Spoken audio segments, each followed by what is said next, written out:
और देवभूमि के रूप में पूरे दुनिया का सबसे बड़ा इंपॉर्टेंट क्षेत्र कोई है तो वह है हमारी चार धाम की यात्रा।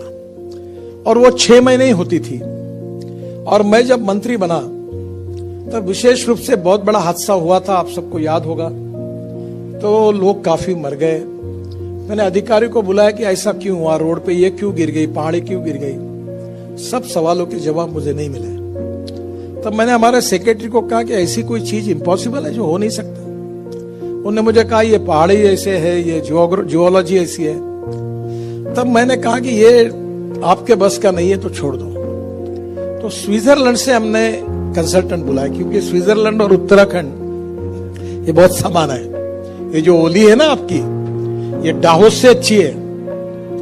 और इसलिए मैंने वहां के कंसल्टेंट को बुलाया और मैंने कहा कि इसका मुझे सॉल्यूशन चाहिए। और उनको काम दिया, डीपीआर बना और वही चार धाम की योजना बनी।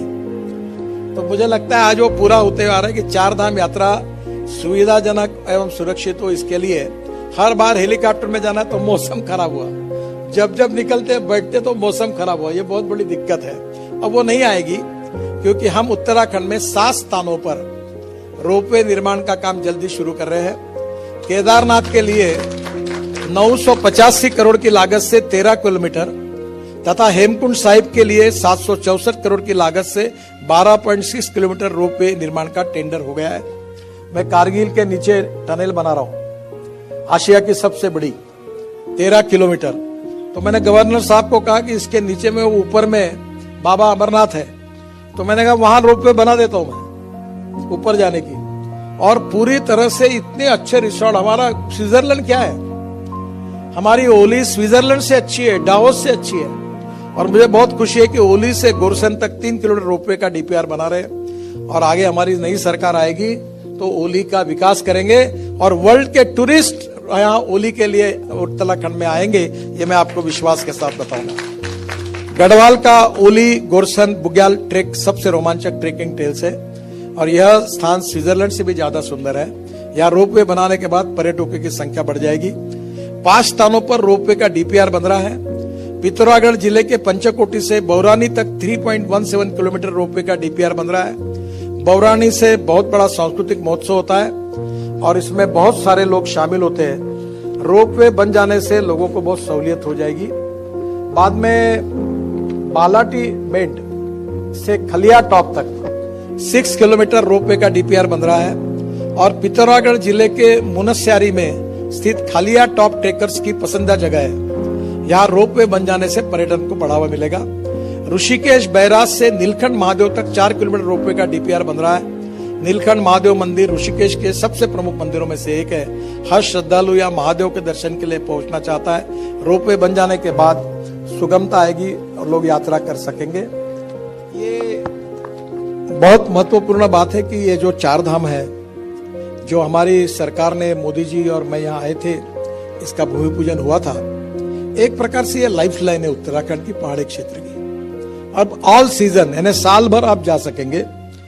एक और इम्पोर्टेंट बात है जो मेरे ड्रीम प्रोजेक्ट थे, चार धाम, क्योंकि जब मैं मंत्री नहीं था पर टीवी पर देखता था इतने लोग अटक गए, इतने फंस गए, इतने मर गए, तो मुझे बड़ा अस्वस्थता हो रही थी कि ये क्यों हो रहा है, कैसा हुआ है। तब मुझे मंत्री बनने के बाद ये मौका मिला तो मेरे लिए बहुत खुशी और समाधान है। और दूसरी बात थी कि मानस सरोवर जाने की।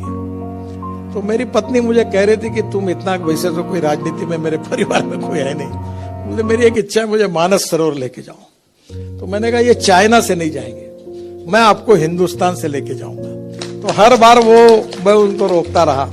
अब मैंने उसको कहा कि इसी साल दिसंबर के पहले मैं आपको पिथौरागढ़ से मानस सरोवर तक यात्रा करने के लिए निश्चित रूप से लेके जाऊंगा। तो जैसे ये चार धाम है, वैसे ये कैलाश मानस सरोवर की यात्रा, ये दोनों यात्रा उत्तराखंड की एक प्रकार से लाइफलाइन है। टनकपुर से पिथौरागढ़ तक कनेक्टिविटी हो गई है। टनकपुर से लिपुलेक 366 किलोमीटर का काम है और मुझे बहुत, मेरी भी हिम्मत नहीं हुई, -8 डिग्री पे, ये सब इनको पता होगा। हमारे बीआरओ के जवान -8 डिग्री पर काम कर रहे हैं। वो जो मशीन ले जानी थी वो मैंने उनको शायद ऑस्ट्रेलिया से मंगवा के दी। तो मशीन कैसे जाए, तो तो मैंने एयरफोर्स में मेरे मित्र थे नागपुर के, एयरफोर्स वाइस मार्शल थे, उनको बुलाया। मैंने बोला ये मशीन मुझे वहां लेके जाना है, ड्रिलिंग मशीन। तो उन्होंने कहा M26 हेलीकॉप्टर में इसको पार्ट में डिवाइड करके हम लेके जाएंगे, और हमारे शूर जवानों ने वो मशीन वहां पहुंचाई और वहां उन्होंने ड्रिलिंग का काम किया है। टनकपुर से पिथौरागढ़ 162 किलोमीटर 1640 करोड़ का काम है, 125 किलोमीटर काम पूरा हुआ। ये जो पिथौरागढ़ से लिपुलेख है ये बहुत इंपॉर्टेंट है। अभी मैं इनको भी कह रहा था, प्रहलाद जी को, कि एक दिन आप जरूर इस रोड से मानस सरोवर जाइए। पिथौरागढ़ से लिपुलेख 204 किलोमीटर का काम 3100 करोड़ रुपए का है। ये BRO कर रहा है, 85% काम पूरा हुआ है। और आप सबकी शुभकामनाएं और आशीर्वाद रहेगा तो इस साल दिसंबर के पहले ये काम पूरा हो जाएगा।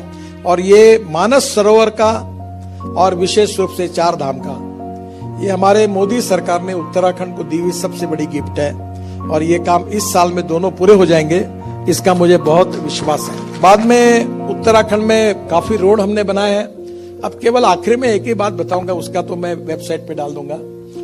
मैं परसों यहाँ उत्तराखंड में मुख्यमंत्री के साथ एक कार्यक्रम में था। ये अपना ख से क्या नाम है, खटीमा, तो वहां गांव में था, उन्हीं की कॉन्स्टिट्यूंसी में ही शायद। तो उन्होंने भाषण में बताया कि नितिन जी, हमारे यहाँ रोज 10 हवाई जहाज दिल्ली से आते हैं उत्तराखंड में, देहरादून में। तो मेरे भाषण में कहा, आप चिंता मत करिए, 1 साल के अंदर गारंटी देता हूं, एक भी जहाज दिल्ली से देहरादून नहीं आएगा। तो बोले ये कैसा होगा? मैंने बोला, मैंने मुंबई पुणे जब रोड बनाया हाईवे, तो पहले 13 फ्लाइट चलती थी, अब सब फ्लाइट बंद हो गया। अब दिल्ली से देहरादून में नया रोड बना रहा हूं 2 घंटे में। जो एग्जिस्टिंग रोड है उससे अभी लोग बताते कि 2.5-3 घंटे में वो पहुंच रहे हैं। वो मेरठ का हाईवे बना हुआ है, ये मैं नया हाईवे बना रहा हूं 2 घंटे वाला। दिल्ली से देहरादून 2 घंटे और हरिद्वार को एक कट दे रहा हूं। तो दिल्ली से हरिद्वार 2 घंटे में, दिल्ली से देहरादून 2 घंटे में, दिल्ली से जयपुर 2 घंटे में, दिल्ली से चंडीगढ़ 2.5 घंटे में, दिल्ली से अमृतसर 4 घंटे में, दिल्ली से वैष्णो देवी कटरा 6 घंटे में, और दिल्ली से श्रीनगर 8 घंटे में, और दिल्ली से मुंबई 12 घंटे में। तो आप समझ लीजिए कि कोई हवाई जहाज उपयोग में लाएगा नहीं, क्योंकि 2 घंटे में घर से निकलेगा। ये वनामृत करके उनका, मीरा कुलकर्णी करके उनका काफी बड़ा काम है। वो मुझे फोन करके ऐसे, मैं तो अभी गया नहीं वो रोड से, मैं बीच में यहाँ तक आया था, आगे नहीं आ पाया। तो उन्होंने कहा कि मैं 2.5 घंटे में पहुंच गई दिल्ली। तो मुझे बहुत खुशी है कि उत्तराखंड का इंफ्रास्ट्रक्चर 5 साल के अंदर अमेरिका के रोड के बराबर होगा। मुझे बहुत सौभाग्य मिला कि सागरमाला एक योजना मैंने बनाई थी 16 लाख करोड़ की, और मेरा बजट था 800 करोड़ का, पर मैं काम पूरा किया। अभी ये कभी आप जिनको ज्यादा रुचि है उनको मैं बताऊंगा मैं पैसा कहां से लाता हूं और कहां से लगाता हूं। तो वो सागरमाला पोर्ट डेवलपमेंट की थी, उसमें गंगा का जलमार्ग बन गया, 102 नदियों को जलमार्ग में कन्वर्ट कर दिया। मेरी बहुत इच्छा थी कि उत्तराखंड के तालाब में मैं एमपीबीएस सी प्लेन से आऊं और प्लेन पानी पे उतर जाए ऋषिकेश में। तो मैंने सब मान्यता दिलाई है, प्लेन लेने वाला आदमी चाहिए। 18 करोड़ का 18 सीटर प्लेन है। आपने हेलीपोर्ट जैसे बनाए तो अब उसमें ड्रोन पोर्ट भी बनेगा।